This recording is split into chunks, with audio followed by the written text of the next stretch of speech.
vocês, a paz do Senhor. Boa tarde para vocês, a paz do Senhor. Boa tarde. Glória a Deus.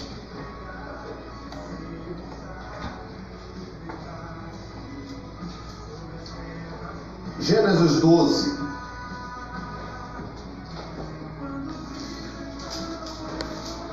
Nós estamos vivendo a fé do santuário da glória de Deus, a sexta-feira da libertação, a libertação dos demônios, a libertação dos espíritos. Poucas igrejas querem trabalhar com libertação hoje. O pastor não quer mexer mais com libertação. Hoje, uma grande parte dos pastores, eles querem administrar, mas não querem mais libertar. Deus não te chamou para administrar libertação. Está administrando o problema dentro da igreja. Deus te chamou para libertação. Deus não nos chamou para doutrinar espíritos. Jesus nos chamou para libertar dos espíritos. A Missão Mundial Céus é um ministério de libertação. Todo pastor tem que ter essa pegada da libertação. E não existe sucesso sem libertação. Enquanto a pessoa não for liberta de verdade, nós vamos ver essa pessoa sempre tendo recaídas. É o que acontece hoje dentro das igrejas. Obreiros que não rompem, líderes que não vai para frente, pastores caindo, pastores suicidando. Será que o povo está dizendo? Sabe o que eles estão dizendo? Que o suicídio em massa de pastores que está acontecendo é só o estresse. O diabo não está recebendo mais a culpa. Não é mais o diabo que está matando. É o estresse. É o século XXI. É a correria do dia a dia. E aí as pessoas substituem o nome. O diabo está botando desejo de suicídio e a pessoa está dizendo que é porque é o estresse. É a correria do dia a dia. É a síndrome do burnout. Não, é o demônio, o diabo, é o espírito. Então as pessoas precisam ser libertas. A Missão Mundial Céus é um ministério de libertação. Deus te levantou como um pastor de libertação e não de administrar libertação. Então eles estão administrando. As igrejas evangélicas hoje estão assim, administrando. O endemoniado está ali, administrando o demônio. E a vida só muda quando o demônio sai. Os primeiros 6 meses da minha vida foram cruéis. Mas quando eu parti para o altar, que o demônio saiu, a minha vida mudou. As minhas recaídas eram por conta dos espíritos. Enquanto houver espírito, a pessoa vai ter o quê? Recaídas. Então nós temos que libertar esse povo. Diga para o seu colega, diga: Deus conta com você, pastor. Deus conta com você, meu pastor. Isso é verdade. O ministério de Jesus era um ministério de libertação. Ele libertava as pessoas. Mateus 4, 23, a Bíblia diz que Jesus percorria pregando o evangelho, ensinando, curando e libertando. Mateus 4, 23. O ministério dele era de libertação. Era o que Jesus fazia. Quando Jesus forma o seu colegiado apostólico, foi o que ele mandou os 12 apóstolos fazerem. Quando mais tarde ele levanta os 70 apóstolos em Lucas 10, ele envia os 70, manda pregar o evangelho, curar os enfermos, expulsar os demônios. Veja, o que Jesus fazia? Pregava o evangelho, curava os enfermos, expulsava os demônios. O que ele mandou os 12 fazer? Pregar o evangelho, curar os enfermos, expulsar os demônios. O que ele mandou os 70 fazer? Pregar o evangelho, curar os enfermos, expulsar os demônios. O que a igreja primitiva fazia? Pregava o evangelho, curava os enfermos, expulsava os demônios. A demanda era tamanha que em Atos 19 diz que Deus, pelas mãos de Paulo, fazia milagres extraordinários a ponto de mandar lenços e aumentar o seu uso pessoal, diante dos quais os doentes eram curados. Olha lá, pregação do evangelho, os doentes eram curados e os demônios eram expulsos. Pregação do evangelho, a cura dos doentes e a libertação dos endemoniados. Veja que normalmente na Bíblia, assim, quando se fala de cura, se fala também de libertação. Pode observar. Em meu nome imporão as mãos sobre os enfermos e curarão. E em meu nome expulsarão os demônios. Toda vez que Deus fala de cura, fala de libertação. Toda vez que Deus está falando de cura, está falando de libertação. Nós não podemos orar por cura sem orar por libertação. O que as igrejas do século XXI faz hoje? Elas oram até por cura, mas libertação elas não querem. Tem até pastor que diz: nós não podemos falar o nome capeta, que prejudica a gente. Tem pastor que está falando é lapeta, porque quando você fala capeta ele vem para cá, você fala lapeta para ele ir para lá. Então eu desespero já estão com medo já. Então Deus nos chamou para libertar esse povo, a gente não pode ter medo, tá? Então não pode virar na sua igreja e falar: ô irmãos, não chama capeta não, senão a coisa aperta, irmão, já está tão difícil. Fala lapeta, que é para ele ir para bem longe. Simpatia não faz o diabo fugir, né? Já viu aquele ditado: se correr, se ficar. Já ouviram esse ditado? Então, libertação é diferente. Tiago 4,7: chegai-vos a Deus e ele chegará a vós. Resistiu o diabo e ele fugirá de vós. Então o ditado na verdade é assim: ó, se você correr, o diabo te pega. Se você está em Cristo, se você enfrentar, o bicho corre de você. Aleluia. Se você enfrentar, ele corre. O diabo só corre de quem enfrenta, não é de quem foge. É de quem enfrenta. Libertação. E o nosso ministério é um remanescente ainda. As grandes igrejas que trabalham com libertação no Brasil estão sumindo, pode observar. Eles estão trabalhando muito empresarial, muito superficial, sabe? Não está usando muito essa questão de libertação como era há algum tempo atrás. Antigamente, quando se falava de um pastor de libertação, todo mundo corria para lá. Hoje em dia as igrejas estão criticando o trabalho de libertação. E quem ganha com isso? O lapeta. Ele está ganhando. Porque não mexe comigo e fica tudo de boa. Aí estão administrando problemas, administrando demônios dentro da igreja. Diga para o seu colega, diga: Deus te chamou para libertar e não administrar. Libertar as pessoas dos capetas. Por isso que o santuário é o local visível da glória do Deus invisível.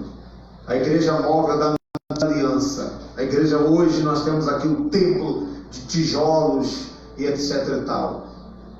Há 3.000 anos atrás, Deus mandou construir um santuário para que aqueles ex-escravos, os recém-libertos, os que foram libertos do Egito, que representa o mundo, do faraó, que representa Satanás, eles precisavam ter uma experiência com Deus. Como eles eram nômades, estavam caminhando para a terra prometida, Deus pediu para construir um santuário. Eles constroem um santuário e ali era o local visível da glória do Deus invisível. Era a igreja nova. O que esse santuário representa, gente? A mesma história, né, das outras semanas anteriores. O que esse santuário representa? Em 1 Coríntios capítulo 3, o verso 9, o apóstolo Paulo diz: não sabeis vós que sois santuário de Deus e que o Espírito de Deus habita em vós? No Velho Testamento era Deus por nós. Depois Deus envia Jesus, é Deus entre nós. O Emanuel é Deus conosco. Depois Jesus morre e ressuscita, está à direita do Deus Pai, e Ele envia o Espírito Santo. Agora já não é mais Deus por nós, nem Deus entre nós. É Deus dentro de nós através do Espírito Santo. Então as pessoas têm que olhar para aquele santuário, pastor, e entender que aquele santuário tipifica ela. Ela tem que ver essa fé: eu vou passar no santuário, ali haverá um caminho santo, o imundo não passará por ele. Todo dia eu estou orando com a equipe, eu estou ensinando, eu estou batendo a mesma coisa. Ali haverá um caminho santo, o imundo não passará. Você vai passar, a doença não passa, a miséria não passa, o desemprego não passa, a crise não passa, a maldição não vai passar. Tem gente que vai entrar doente, vai sair curada lá na outra. Glória a Deus, aleluia. Tem gente que vai passar com a foto do filho, com a causa na justiça, porque a glória de Deus está dentro desse santuário. Aleluia. Agora, esse santuário que tem a glória de Deus é uma figura minha, uma figura sua. Você é o verdadeiro santuário da glória de Deus. A glória de Deus precisa estar dentro de você. Esse santuário nunca fica vazio. Se Deus não estiver no santuário, o MST espiritual, o movimento do sem terra, é o sem teto, vai querer habitar em você. Satanás, ele é um sem teto. A Bíblia diz que o espírito imundo anda por lugares áridos. Depois ele diz: voltarei para a minha casa, voltarei para o meu santuário. Então, que santuário é você? O santuário da glória de Deus ou o santuário de demônios? Tem gente que diz: eu tenho até vontade de ir na missão mundial, mas eu tenho medo de cair. Se caiu é porque dentro desse santuário não estava a glória de Deus, estava a glória do mal. Então tem que cair mesmo. Não sei se vocês lembram, logo quando a gente entrou na rádio, a mulher ligou para a rádio e pediu oração, e falou aquele tanto de problema, aí depois falou assim: ai, ô pastor, eu tenho até vontade de ir na sua igreja. Mas por que a senhora não vai? A mulher falou assim: porque eu tenho medo de cair. Na minha igreja eu não caio. Eu falei: não cai, mas também não levanta. Eu nem pensei, falei, foi na hora. Ela falou: lá na minha igreja eu não caio. Eu falei: não cai, mas também não levanta. Olha a vida da senhora como é que está caída, senhora. Para pensar, mulher. Vai cair mais o quê? Casamento está caído, vida financeira está caída, saúde está... Só o tanto de miséria que a senhora falou aí, a senhora quer cair, mas para onde? Só se sepultar agora. Eu falei: pastor, está ruim mesmo, né? Eu falei: a senhora já está caída, amiga. Agora, se a senhora for lá na nossa igreja e cair, a senhora pode ter certeza de uma coisa: nem todo mundo cai. Tem gente que se liberta sem precisar cair. Isso é um fato. Agora, se a senhora cair, a senhora pode ter certeza: se caiu, caiu para levantar. Essa é a maravilha. Se caiu, caiu para levantar. A senhora está tendo a chance de ser livre, de ser liberta. Essa é a fé. Então o santuário é o local visível da glória de Deus, invisível. E esse santuário tem que ter a glória de Deus, que representa eu, representa você. Nós somos o santuário da glória de Deus, o verdadeiro santuário. Agora, por que eu sou o santuário? Lembra? Por que eu sou o santuário e não consigo manifestar a glória de Deus? Ah, amigo, porque dentro do santuário tinha o que? A menorá. Tinha o candelabro. Dentro do santuário tinha um candelabro, uma menorá. E a Bíblia diz que a lâmpada do santuário não poderia apagar, porque se ela se apagasse, era papel do sacerdote pelo menos duas coisas: receber o sacrifício do povo e não deixar a lâmpada se apagar. Porque a Bíblia diz que se a lâmpada se apagar, a glória de Deus saía. Então o sacerdote tinha que manter aquela lâmpada acesa dia e noite, noite e dia, sem parar. É um desafio. O sacerdote. A Bíblia diz em Apocalipse que Deus em Cristo Jesus nos constituiu reis e sacerdotes. Então você é sacerdote do seu santuário. Eu sou sacerdote disso aqui, ó.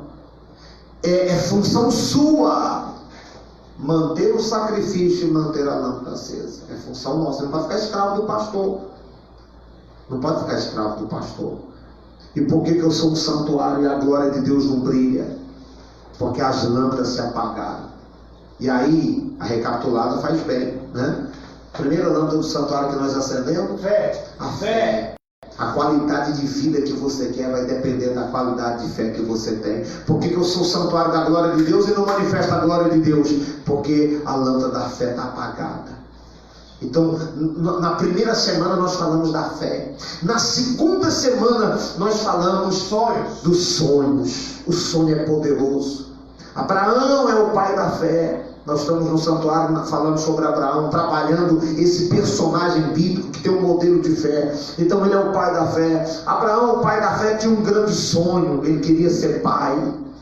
Terceira lâmpada? Determinação. Jó 22, 28 diz: determinando tu alguma coisa, seja firme, e a luz de Deus brilhará em teus caminhos. A vida é composta de caminho. Tem um caminho do amor, tem um caminho da saúde, tem um caminho da vida espiritual. São compostas de caminhos. E a Bíblia diz: se você for determinado, a luz vai brilhar no teu caminho. Quem sabe no caminho do amor tem trevas. A luz vai brilhar no teu caminho se você for determinado.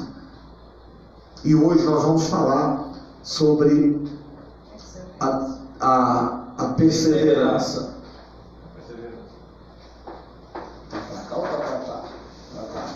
Beleza. Fé, sonho, determinação. Nós vamos falar sobre a perseverança. Show? Então vamos lá. Gênesis 12. Versículo 1.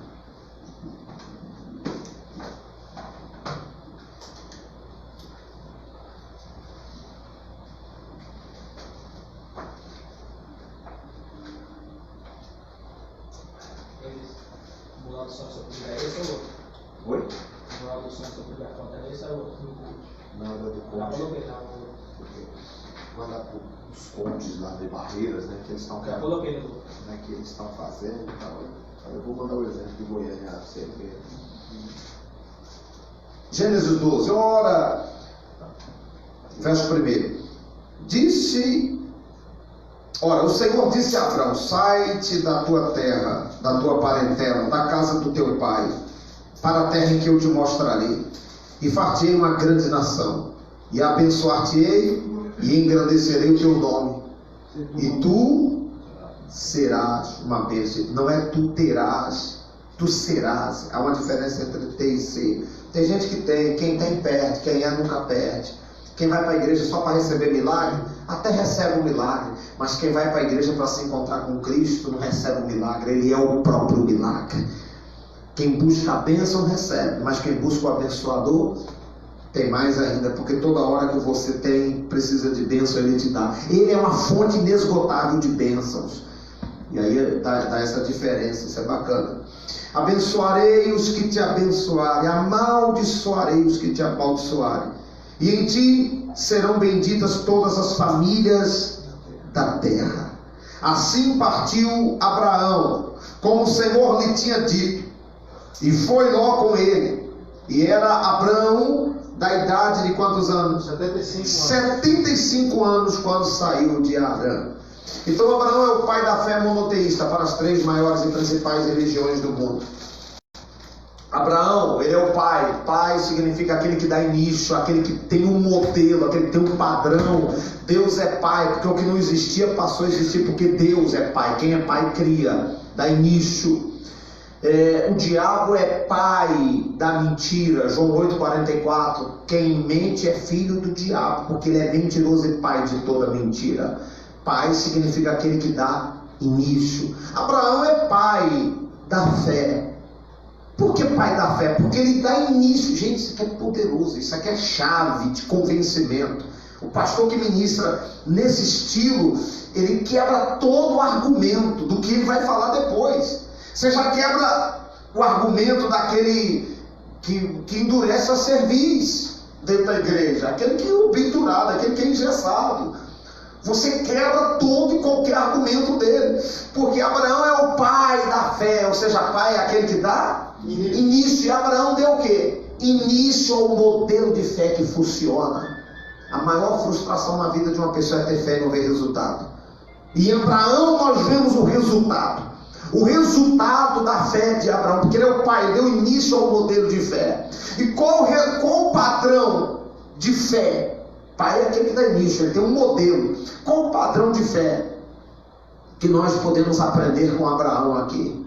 Então nós vemos aqui, quando ele sai da sua terra, ele tinha 75 anos de idade, quando ele larga a sua terra. E Deus se manifesta a ele e diz: Abraão, sai da tua terra, sai da tua parentela. A terra está falando de herança. Ele era o herdeiro legal de uma das famílias mais ricas da terra. Ele abriu mão de valores monetários, patrimônio. Está vendo? Ele abriu mão do valor sentimental, porque deixar a família, amigo, tem gente que... Você já viu gente que casa que não sai de casa? Para não deixar a família? Você já viu famílias que interferem no relacionamento e destroem outro casamento? Porque o filho, a filha casou com a moça, com o rapaz, mas não cortou o cordão umbilical dos pais. A Bíblia diz: portanto deixará o homem seu pai e sua mãe, unir-se-á a sua mulher, e os dois vão ser uma só carne. E tem gente que casa, e quando ele vai para um novo relacionamento, ele entra em crise, porque ele ainda está apegado à família. Chama-se valor afetivo, valor emocional. Então, para o cara ser pai da fé, ele não poderia ter coração em terra. Não sei se vocês estão pegando o espírito, mas é forte. Por que ele é o pai da fé? Porque ele não poderia ter o coração em terra, ele não poderia ter coração em família, em papai, em mamãe, não poderia ter apego a nada. Para Deus usar você e fazer algo grande em você e através de você, porque em Abraão uma nova dinastia ia ser separada, uma nova linhagem seria separada. E para Deus fazer tudo isso, ele tinha que fazer um grande sacrifício. Ele abre mão de tudo, abre mão da herança. Ah, mas ele é tolo, ele perdeu a herança. Ele abriu mão da herança porque ele tinha em vista que ele ia ganhar muito mais com Deus.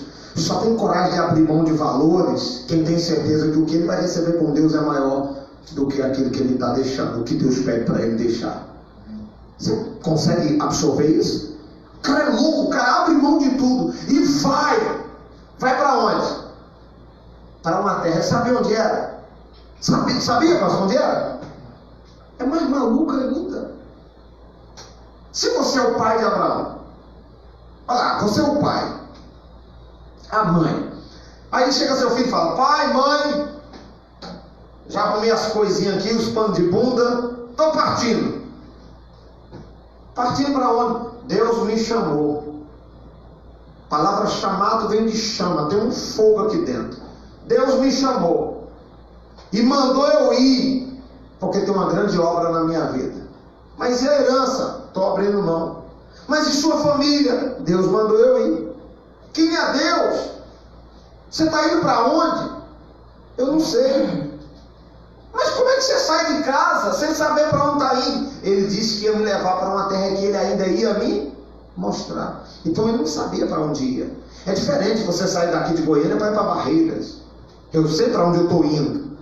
E é diferente eu sair de Goiânia aqui e pegar as coisas e falar assim, igual jogador ruim, para onde o nariz aponta, chuta a bola. Eu estou saindo de Goiânia, sai para onde? Não, Deus disse que vai me mostrar. Só que Deus só mostra depois que eu... vocês não estão conseguindo pegar, não? Deus só vai mostrar a terra para ele depois que ele sair da terra. Deus só vai revelar o que ele prometeu depois que ele desapegar do que ele se apegou. Por isso que o santuário é tão forte, porque o que Deus tem para você no santuário é forte, mas Deus só te dá depois que você desapegar. O que Deus tem para mim e para você está na mão de Deus. Só que para você pegar da mão de Deus, você tem que desocupar a sua mão. Não pode ter nada na sua mão. Não lembra de uma cumbuca da lata? Que os caras colocam uma bolinha lá dentro e falam, pega. Colocou as experiências com o macaco. Aí o cara mete a mão e pega a bola. Só quando ele vai tirar, a bola não sai. Porque ele fechou a mão. Para poder ele sair, ele tem que fazer o quê? Abrir mão da bola para a mão dele ficar livre. Mas ele quer a bola, ele pega a bola, mas ele não consegue sair, porque quando ele fecha a mão, o punho não abre na lata, não sai. Então ele só é livre quando ele o quê? Solta a bola. Aí a mão dele está livre. Aí o cara vai dar o prêmio da bola. Então como é que funciona? Para Deus colocar na sua mão, a sua mão precisa estar aberta. Quando você tem a mão fechada, aqui ó, pastor Lidione, isso aqui vale 100 mil reais, um exemplo, 100 mil reais. E você tem algo que vale o carro do lado, isso aqui. Deixa eu fechar. Vale 10 mil reais. 10 mil. Segura aí, pessoal. Isso aqui vale quanto? 100 mil. 100 mil. Olha lá. Está na mão dele algo que vale quanto? 10 mil. 10 mil tem algo que tem 100 mil. Então Deus tem algo para você. Mas como é que eu vou te dar se o que você tem, você está seguro? Então a mão que não tem coragem de dar é porque está presa. E a mão que está presa não pode receber porque ela não está aberta. É por isso que quando você dá algo para Deus de 10, quando você abriu a mão para dar, a mesma mão que está aberta para dar, Deus te dá algo de 100. Ele tem muito mais para nos dar. Amém? Consegue entender isso? Consegue entender? Então, Deus tem algo grande na vida de Abraão. Digo amém. Amém. Mas ele tem que sair. Ele tem que abrir mão. Abrir mão de quê? Da terra. Ele tem que desapegar. Ele tem que tirar o coração das coisas e pessoas. Quantos poderiam estar fazendo a obra de Deus na Bahia, Goiânia, no Brasil todo, poderia estar ganhando almas. E não vai porque o coração dele está preso a uma cidade. Está preso a uma zona de conforto.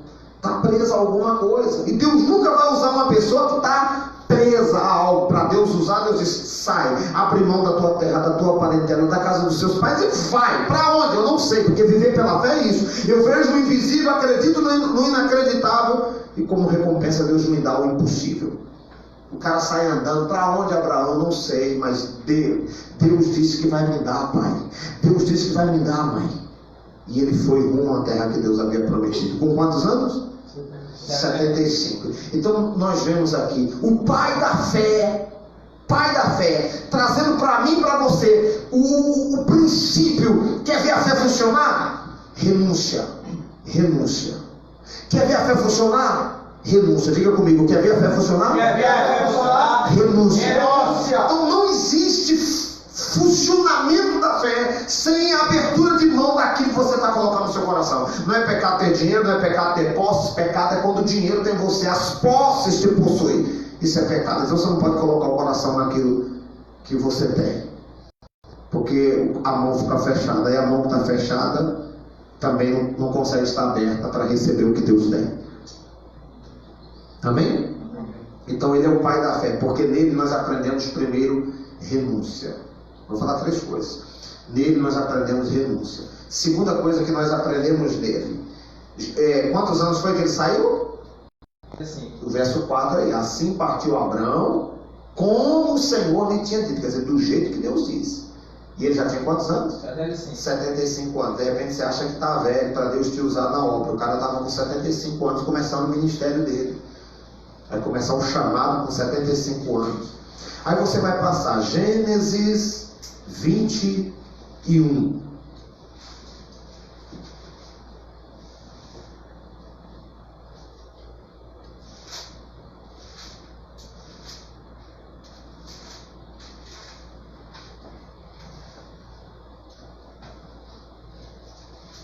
Encontrou? 21:5. E era Abraão da idade de quantos anos? Gênesis 21:5. E era Abraão da idade de 100 anos quando lhe nasceu quem? Isaac, seu filho. Então, qual é a nossa próxima lâmpada que nós vamos acender? Perseverança. Então veja que a fé tem que ter sonho, tem que ter determinação, mas também tem que ter perseverança. E tem muita gente que não é abençoado porque não persevera. Quando Deus chamou Abraão, ele tinha 75 anos. Quando Deus cumpriu a promessa, você vai ser pai de uma grande nação. Aí o primogênito que nasce dele, nasceu com quantos anos? 25 anos mais tarde, ele tinha 100 anos. 75 quando Deus chamou e 25 quando Deus cumpriu. Irmão, você sabe o que é? Deus te chama hoje e você já quer a vitória amanhã. Deus quer te usar hoje e você já está pensando amanhã. Semana que vem, quantos obreiros desistiram porque não foram perseverantes? Quantos pastores morreram, perderam o chamado porque Deus um dia chamou e passou 5, 7 anos, 8 anos. Acho que isso não tem futuro não, eu vou parar. Deus chama o cara, já chama velho, porque um velho de 75 anos, você coloca ele para lavar só o banheiro da igreja, ou para limpar a cadeira. Não, o ministério do cara começou com 75 anos, e quando ele estava com 100 anos, foi que Deus cumpriu a promessa. Uma promessa que demorou 25 anos, mas recebeu.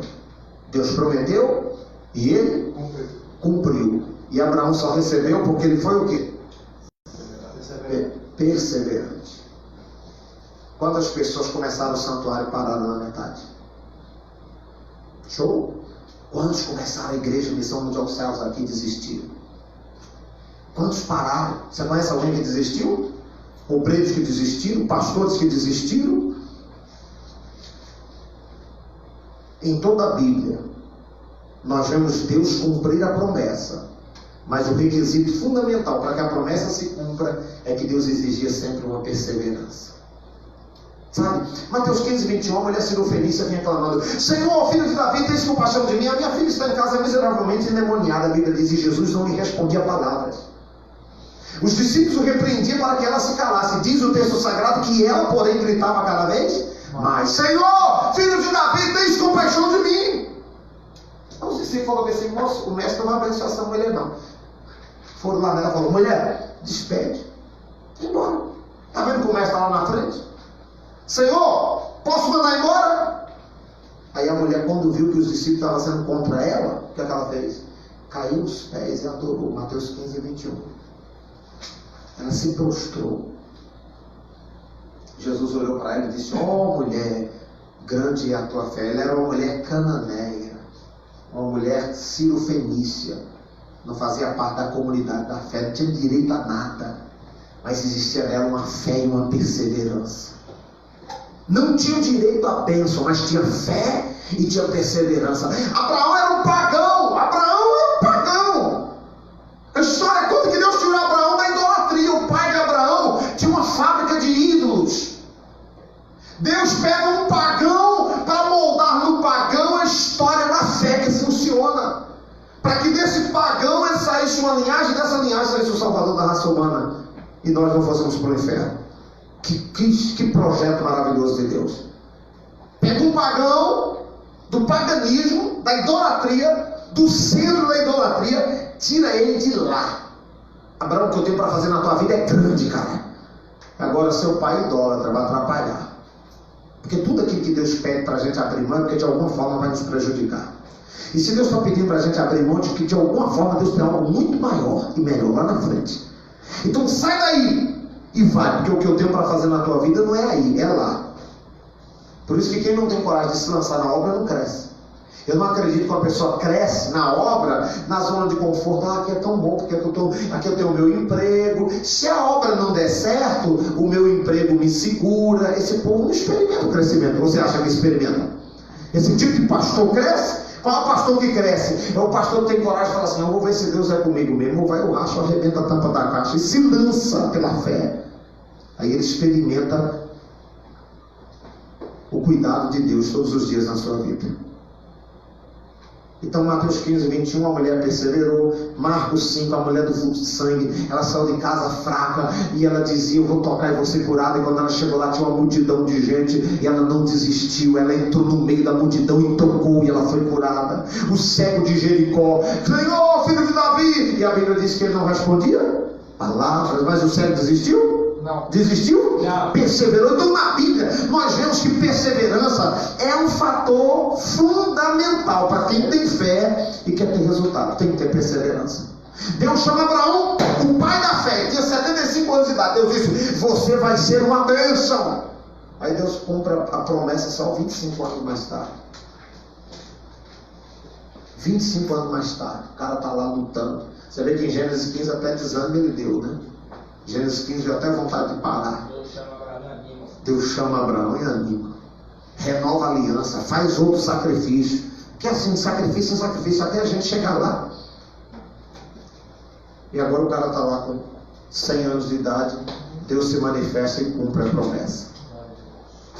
Então, o pai da fé, a fé que agrada a Deus, ele é o pai da fé, porque ele tem um modelo de fé que funciona. O modelo de fé que funciona, primeiro, tem renúncia. Segundo, tem perseverança. Terceiro e último, e a gente encerra no Gênesis 22, o sacrifício. Dá para ministrar assim? Dá para arrebentar? Então, há 4.100 anos atrás, que é a história de Abraão, o patriarca, o pai da fé. Por que é o pai? Porque ele tem um modelo de fé, e todo modelo ele tem um padrão. O modelo é padrão. Você vê lá, aquelas modelos da passarela lá, elas têm o quê? Um padrão de estética. Não é isso? Um padrão. Abraão é o pai da fé, ele é o modelo, ele tem um padrão. E o que a gente aprende aqui rapidamente em Abraão? 3 coisas poderosas. Você quer vencer? Quer experimentar coisas grandes? O santuário da glória de Deus, e não vê glória coisa nenhuma. Por quê? Porque o pai da fé renúncia. Você está aqui hoje, quem está precisando renunciar? Eu preguei lá na Bahia, Deus disse a Moisés: tira a sandália dos teus pés, porque a terra que você está é terra santa. Durante muito tempo eu li aquilo e não entendia. E tem um livro que conta a história judaica, que diz que aquela sandália que estava nos pés do Moisés era uma herança do Egito. Era o príncipe, ele estava sendo preparado para ser o príncipe egípcio. E aquela sandália era de couro de crocodilo do rio Nilo, com o brasão do deus Sol, o deus máximo do Egito, Ra. Então Moisés já não tinha mais todas as indumentárias dos faraós, porque ele já era um senhor de 80 anos. Mas quando Deus olhou para ele, Deus viu uma barba de pastor, já não vê mais as sobrancelhas raspadas, não vê mais a barba faraônica, ele não tem mais o colar da deusa Ísis, ele não tem os saiotes e nem as chaves da eternidade, mas ele insistiu em manter aquela sandália, que era o orgulho de todo o príncipe egípcio. Só os príncipes do Egito usavam uma sandália daquela. E Moisés tinha 80 anos de idade, 40 anos mais tarde, depois que ele foge do Egito. Aí Deus olha e Deus diz: bom, está quase pronto para eu te usar, mas tira a sandália dos teus pés. O que tem ainda do Egito, a herança que tem lá, tira aí dos teus pés. Às vezes a pessoa está dentro da igreja, quer ser obreiro, mas ainda tem alguma coisinha, alguma lembrança, tem uma fagulha ainda, alguma coisa, uma coisa de falta. Tira a sandália dos teus pés. Qual é a sandália que você está calçando que Deus quer que tira? Então Deus disse: tira aí, Abraão. Ele abriu mão, renúncia. O pai da fé, por isso que era o pai da fé, porque olha o que o cara abriu mão de tudo, e foi para uma terra onde Deus ia mostrá-lo. Aí ele está caminhando, passa um ano, passa 5, passa 10, passa 15, 24, 25 anos mais tarde, Deus cumpriu a promessa. Então nós vimos aqui o primeiro padrão. Para ser padrão, nós vemos renúncia, perseverança. Terceiro e último que existe para poder ser um padrão para mim e para você, e eu quero ver se você tem fé agora, é o Gênesis 22. Aí diz assim, ó: e aconteceu depois dessas coisas, atentou Deus a Abraão, ele disse: Abraão, ó Deus chamando Abraão de novo, ó Deus chamando Abraão de novo. Atentou Deus depois dessas coisas para Abraão, ele disse: Abraão, e ele lhe disse: eis-me aqui. E o Senhor disse: toma agora o teu filho único, o teu filho Isaque, a quem amas, vai-te à terra de Moriá, e ofereço ali um holocausto sobre uma das montanhas que eu te direi. Abraão já é um senhor, com 130 anos de idade. Acredita-se que aqui, de Gênesis 21 para Gênesis 22, passaram 33 anos. É uma linha bem respeitada. Se o Isaac é a figura de Cristo, 33 anos. Não esse Isaac que os filmes mostram de 8 aninhos, de 12 aninhos, é reprovado aquilo. Mas acredita-se que tem lá cerca de 130 anos de idade. Lembra? O menino, quando nasceu, tinha 100 anos. Quando Deus pediu, o menino já tinha 33. Então, 133 anos de idade. Quando ele falei com um rapaz, garoto, Abraão é um velho de 133 anos. Com seu filho Isaque, Deus aparece de novo. Abraão, Abraão, pois não, Senhor. A mesma voz que chamou quando ele tinha 75 anos de idade. Eis-me aqui, Senhor. Aí Deus disse: pega agora o teu filho Isaque, a quem você tanto amas. Sobe o monte Moriá e oferece ele para mim. Eis que ele diz aí: oferece em holocausto sobre uma das montanhas que eu lhe direi. Dizem que essa revelação aconteceu de noite. Você dormiria? Deus falando com você de noite: pega o teu filho e sacrifica. Aí, versículo 3: então se levantou Abraão pela manhã, de madrugada. Talvez nem dormiu, cara. Como é que dorme? Vou dormir, vou matar meu filho amanhã. Tem que sair. Então levantou-se Abraão pela manhã de madrugada, preparou o seu jumento. Se me esquece aí, menino. O que é isso aí, Mateus?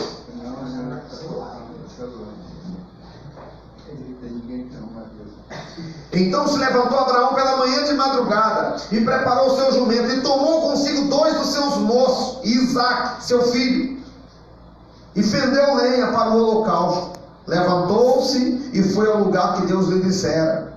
E ao terceiro dia levantou Abraão seus olhos e viu o lugar de longe. Ao terceiro dia. Yes.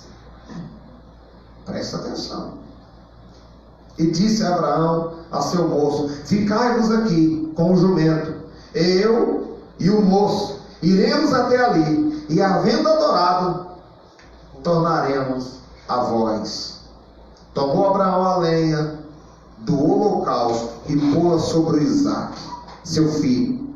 E ele tomou o fogo e o cutelo.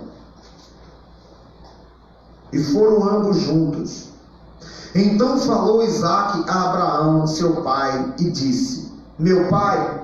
E ele disse: eis-me aqui, meu filho. E ele disse: eis aqui o fogo e a lenha, mas onde está o quê? O cordeiro para o holocausto. O Isaque, gente, ele cresceu vendo o pai subir no monte para sacrificar.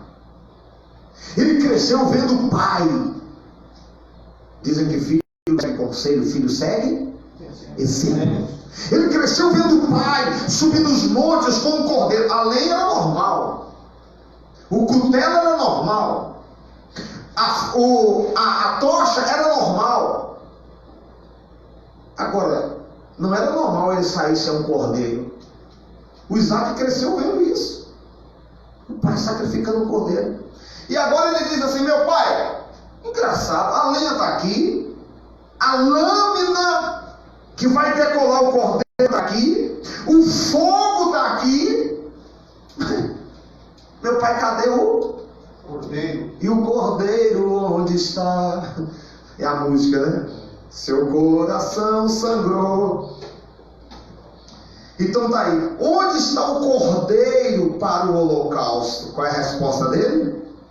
E disse Abraão: Deus proverá para si o cordeiro para o holocausto, meu filho. Assim caminharam ambos juntos. E vieram ao lugar que Deus lhe dissera. E edificou Abraão ali o quê? Um altar. Altar significa lugar alto que se oferece o sacrifício. Já estavam no monte, que é um altar natural, e no monte eles levantam o altar. E pôs em ordem a lenha e amarrou Isaque seu filho e deitou sobre o altar em cima da lenha. E estendeu Abraão a sua mão e tomou o cutelo para imolar o seu filho. Mas o anjo do Senhor lhe bradou desde os céus e disse: Abraão, Abraão!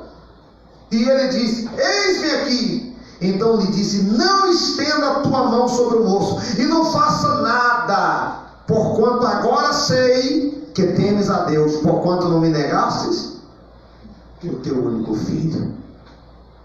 Você viu que o anjo, para na hora de pedir para parar, gritou quantas vezes? Duas vezes. Mas na hora que pediu quantas vezes? Quando você é de Deus, Deus não precisa ficar pedindo toda hora. Tem gente que diz assim: eu vou confirmar meu sacrifício, eu preciso de 17, 18, 20 confirmações. Quando você tem experiência com Deus, você não precisa dizer: não sei se é de Deus não esse sacrifício, eu estou esperando confirmação. Deus, tem que ser mais claro na minha confirmação. Não, na hora de quem é de Deus, Deus só pega uma vez. Abraão, eis-me aqui, Senhor. Quando Deus pediu Samuel de Ana, pediu uma vez. Uma vez só. Abraão, eis-me aqui, Senhor. Pega teu filho Isaque, teu único filho, a quem tu amas. Sobe o monte Moriá. E ele foi lá, obedeceu. Agora, irmão, na hora que ele ia sacrificar o menino, que ele colocou sobre o altar e amarrou, que ele vai sacrificar, o anjo entra em desespero.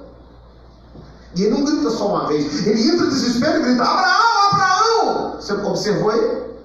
Por que ele entra no desespero? Porque Abraão estava cego em obedecer só a voz de Deus. Isso é forte. Ele estava tão certo de que ele tinha que fazer, que não poderia dar ouvido a nenhuma outra voz. Então o anjo, para convencê-lo, teve que gritá-lo 2 vezes: Abraão, Abraão! Aí ele para. Se gritar só uma vez, tinha partido o menino no meio. Teve que gritar 2 vezes. Isso é forte, não é? Então, o que nós aprendemos aqui? Abraão tinha quantos filhos? 2. Nós temos aqui na mesa. Pega um obreiro e coloca um de lado do outro. Esse é o Ismael, esse é o Isaque. Esse é o filho de Abraão, mas com a egípcia, uma escrava. Ele era pai? Era, mas era filho da escrava. Agora nós temos aqui o filho da promessa, aquele que Deus prometeu quando ele saiu lá da sua terra, com 75 anos de idade. Era esse menino aqui. Esse menino nasceu quando ele tinha 100 anos de idade. Está vendo? Tem muitos jovens aí vacilando, e o velho com 100 anos fazendo filho. 100 anos de idade, aqui, ó. Jogando duro, né? Jogava duro. 100 anos de idade. Aí, o menino nasceu com 100 anos. E não foi por telepatia não, irmão. Foi fazendo mesmo, pode ter certeza. 100 anos de idade. E aí você coloca assim, na hora que Deus pede, tem o Ismael e tem o Isaac. Quem é que Deus pede? O Isaac. Quem é que o homem gosta de dar? O Ismael. Na hora da oferta, a gente nunca gosta de dar o Isaac, a gente sempre gosta de dar o Ismael, porque é uma oferta que é filho de escravo, é uma coisa que não mexe muito, que não tem muito apego. E aí, oferta que não mexe com a gente, não mexe com Deus. Na hora de ofertar, Deus olha, o que que dói em você? Aí faz eles olharem para o santuário, fala, é isso aqui, ó. Nesse santuário você vai dar o quê? Está na sua frente o Isaac e o Ismael. Quem é que você vai dar? O Isaac ou o Ismael? Isso é forte.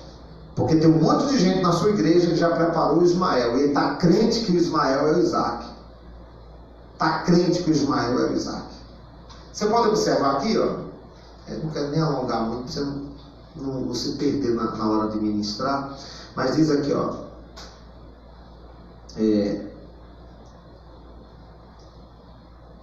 O verso 6. O verso 5, e era Abraão da idade de 100 anos, quando lhe nasceu Isaac, seu filho. E disse Sara, Deus me tem feito riso, e todo aquele que ouvir se rirá comigo. E disse mais, onde diria Abraão que Sara daria de mamar a filhos, porque lhe dei um filho na sua velhice? Cresceu o menino e foi desmamado. Então Abraão fez um grande banquete no dia em que Isaac foi desmamado. Não é aqui em cima mesmo, assim, ó. E era o verso 6. E disse Sara, Deus me tem feito o riso. Porque o Isaac, eles colocavam o nome de uma outra circunstância. Isaac. Oi? Verso 6 do capítulo 21. Então, o Isaac significa o quê? Risada. Risada. Abraão não tinha nem dentro na boca. E o cara com 100 anos, Deus disse, você vai ser pai. O cara já estava rico, já estava próspero, mas pai, na velhice, com uma mulher que já era estéril. Deus disse, o anjo disse, você vai ser pai. Aí eles caíram na risada. Aí falou, pois o nome vai chamar Isaac, porque vocês riram. Isaac significa risada, riso. Você sabe qual é o dia do mês que os funcionários riem? Qual é o dia? É na segunda-feira? É na segunda? Qual é o dia? Qual é o dia que eu pago o salário de vocês, pastores? Vocês caem na risada. Todo dia 5. Todo dia 5? Vocês recebem todo dia 5. Olha, só falando de salário, um sorriso aí. Recebeu faz-me rir. Faz-me rir, ó, tem até o faz-me rir. O pessoal fala, cadê já recebeu o faz-me rir? Então, o Isaac significa risada. Então, o Ismael não trazia riso em ninguém. O que trazia riso é o que Deus pediu. Então, Deus pede que te faz sorrir, em seguida, você começa a chorar. Então, Deus falou, pega o Isaac e vai lá. Para a gente encerrar, vamos lá. Aí, Deus pede a Abraão o Isaac. Ele levanta cedo. Não foi isso? E ele pega na mão o quê? Uma tocha. Imagina uma tocha.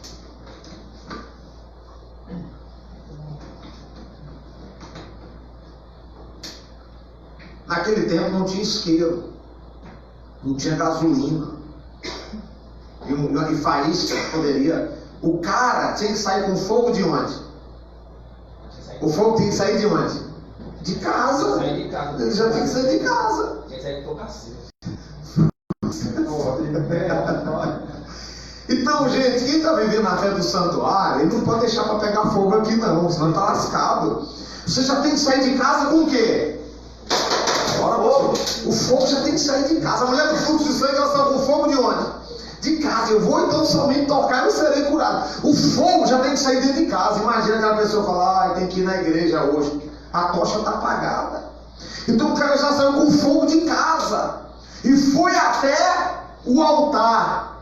o Monte Moriá. Então, nós começamos a jornada, nós vamos até o altar. Que dia que nós vamos chegar lá no altar? Dia 5. Dia 5 de julho. Ou seja, Abraão saiu a pé, andando. Quantos dias aqui está dizendo? 3.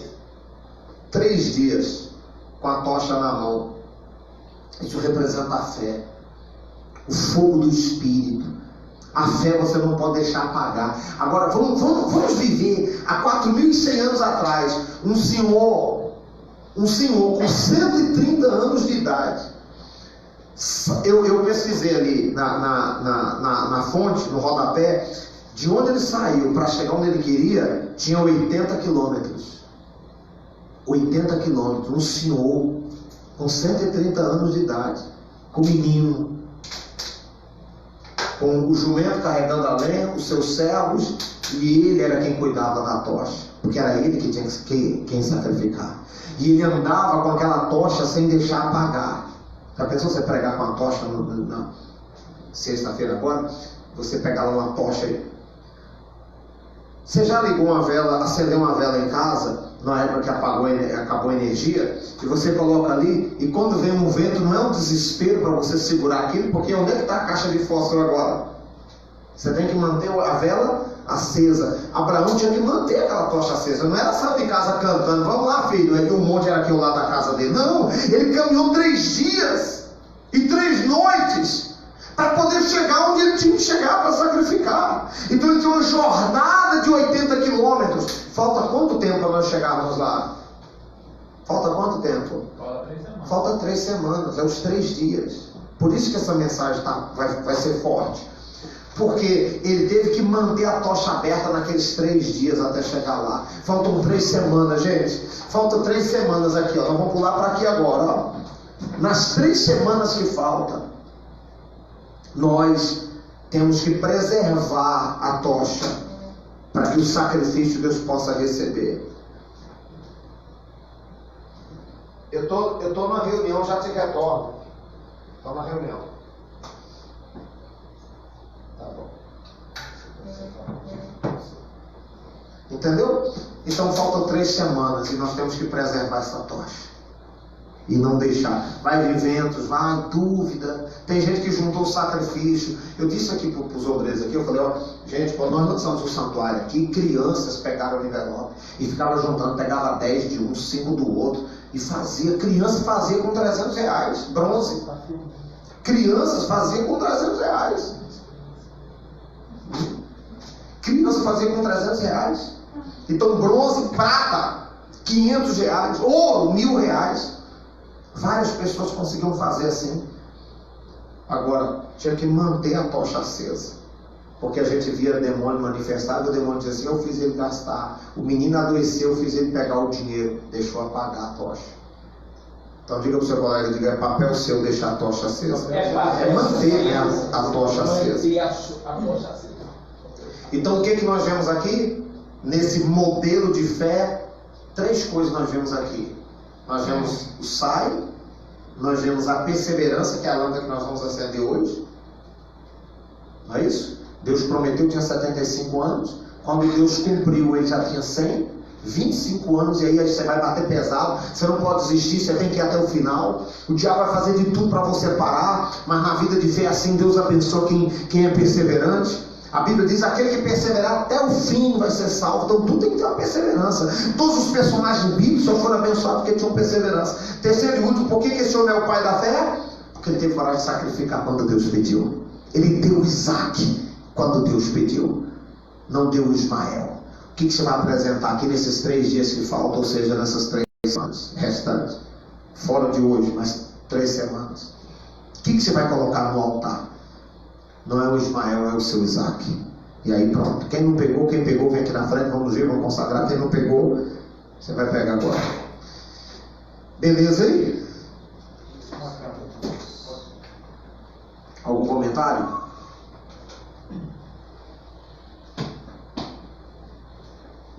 Tanto de vida. Vou deixar a oportunidade. Você é generoso. Alguma coisa? Como é que está lá a campanha então? Muda o foco. Como é que está indo?